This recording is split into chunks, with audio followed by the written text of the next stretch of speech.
It's Saturday night, and Teresa Blainer is out with her partner Doug and their pet parrot Gandalf. They're trying to salvage this forgotten corner of their Washington neighborhood. That made-for-TV weed cutter, you know, the one that, like the weasel, the garden weasel?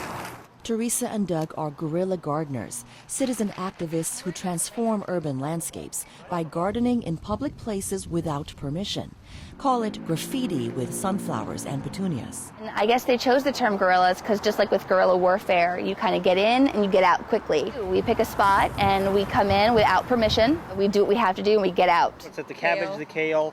Guerrilla gardening communities are popping up in major urban areas: London, Paris, Los Angeles. Gardeners blog about their garden graffiti, often done in stealth and under the cover of night. They often use the internet to vote for the location of their next hit. This is probably the most run-down site we've ever done. Teresa says tonight's location may have been a garage once, but it's appeared abandoned for more than a year. This is an ugly spot, but it has a lot of potential. I thought I found another condom wrapper. We've already uncovered 3. Kenneth Moore writes a home gardening blog in Washington. He says in guerrilla gardening situations, it's important to work with plants that can deal well with neglect. The purpose behind guerrilla gardening is plant where it's not being maintained, plant where beauty would not otherwise occur.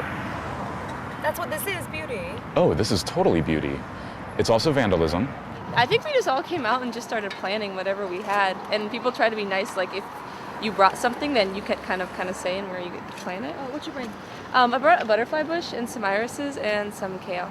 It smells like lilacs actually at night. I didn't even know that when I got it. But guerrilla gardeners often choose high-profile locations to make an environmental statement, a sewer hole or an abandoned newspaper box.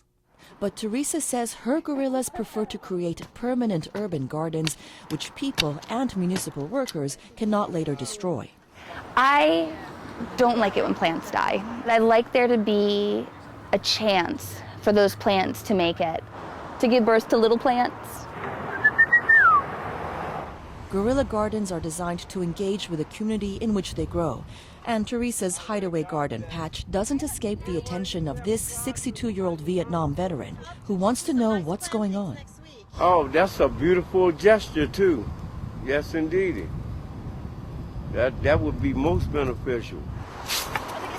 If they can look and see that 4 people took this area in a couple of hours and transformed it into something beautiful, they really can do the same thing on their walk every day. I'm excited for the coming months as they grow and next year when they come back to see what it looks like.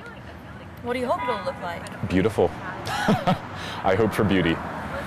It may not look like much now, but come spring, there will be tulips here where once there was only broken concrete. I'm so excited. I can't wait to see it in the daytime.